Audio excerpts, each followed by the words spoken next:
Sr. Presidente, Sr. Presidente Fernando Medina, desculpará, vamos nos deixar de fé diversos. A lei atual não prevê em lado nenhum a obrigatoriedade da Câmara Municipal, esta ou outra qualquer, comunicar às embaixadas a identidade ou qualquer outro dado pessoal de manifestantes. Isso é algo da responsabilidade da Câmara, da iniciativa da Câmara, e tem que explicar porque é que o fez dessa forma. Eu quero dizer-lhe que, num país do norte da Europa, na Alemanha, no Reino Unido, num país com princípios em que há cultura de rigor e uma verdadeira noção dos valores que por lá se impõem aos políticos, o senhor não teria a menor hipótese de ser recandidato à Câmara de Lisboa. Desculpará que eu lhe diga isto. Por cá, sabe como é que resolve tudo por cá? Anuncia uma auditoria, ainda por cima incompleta, e faz a expressão é minha, faz uma anedótica demissão de um funcionário que dias antes a Câmara, no seu conjunto, a quem a Câmara renovou o mandato. A Câmara renova o mandato em maio a um funcionário. Em junho já risca tudo, apaga com uma borracha e põe borda fora o funcionário que um mês antes dizia que servia, que tinha todas as condições para exercer as funções. Portanto, isto é tudo contraditório, releva um grande desnorte numa Câmara, Sr. Presidente, que é liderada por alguém que tem uma grande proximidade ao Governo e ao Primeiro-Ministro António Costa, e que é uma das principais figuras do PS, o que torna a sua responsabilidade ainda mais acrescida. E, portanto, um homem com a responsabilidade que o senhor tem não pode ser errático, e eu estou a usar uma expressão que é relativamente suave. Eu digo errático porquê? Porque o senhor Presidente diz que primeiro soube desta história toda pelos jornais em 2021. Depois, à medida que lhe foram sendo feitas as perguntas, já vem dizer que tudo não passou de um procedimento democrático que foi corrigido em abril de 2021. Abril de 2021. Já não era em maio, mas já era em abril. Mas depois veio ainda a saber-se que afinal já sabia desde 2019. Porque quando a Câmara respondeu aos membros do Comitê de Solidariedade com a Palestina, disse-lhes que a divulgação de dados à Embaixada era rotina. A Câmara sabia. E a resposta veio do gabinete, do seu gabinete. Agora, se é gabinete de apoio, se não é gabinete de apoio, deixemos retóricas.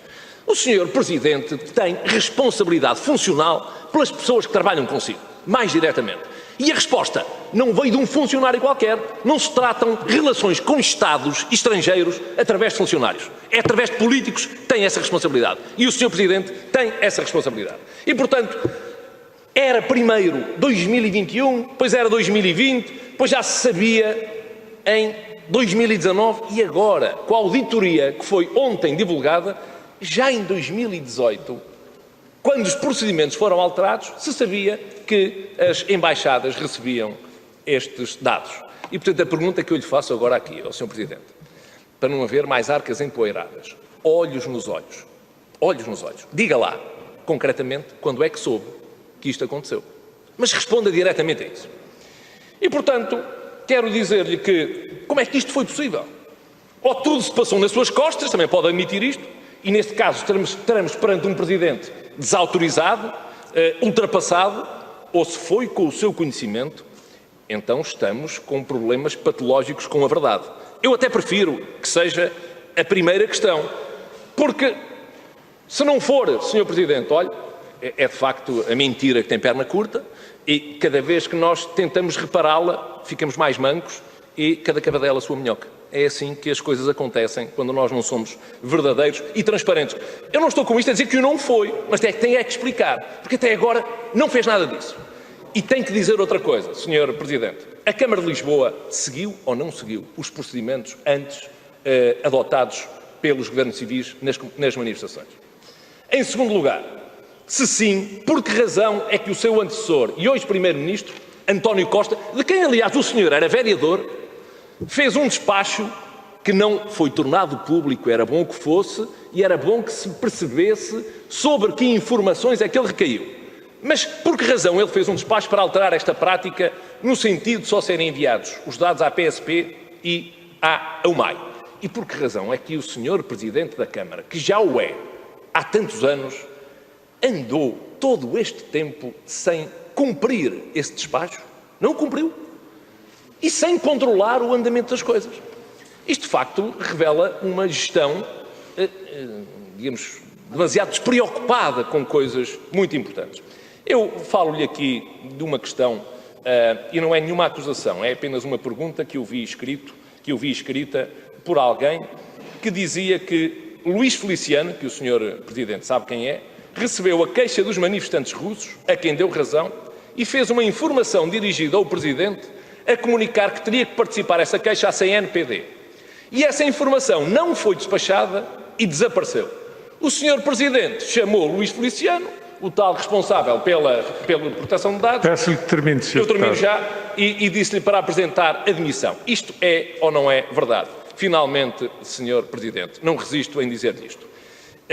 Há pouco tempo, na altura da morte do Dr. Jorge Coelho, que todos nós lembramos com saudade, disse que Obrigado. o Dr. Jorge Coelho, eu termino já, Sr. Presidente, temos só esta... Mas tem mesmo de terminar, Sr. Deputado. Disse que o Dr. Jorge Coelho era um exemplo na sua demissão depois da tragédia de Entre os Rios e que essa decisão ainda hoje marca o país e a forma de estar na política com um impacto prático e anímico enormíssimo. Eu só pergunto Sr. Deputado, não pergunta nada. O seu ânimo e a sua coerência depois de ter dito isto? Já teve o seu tempo.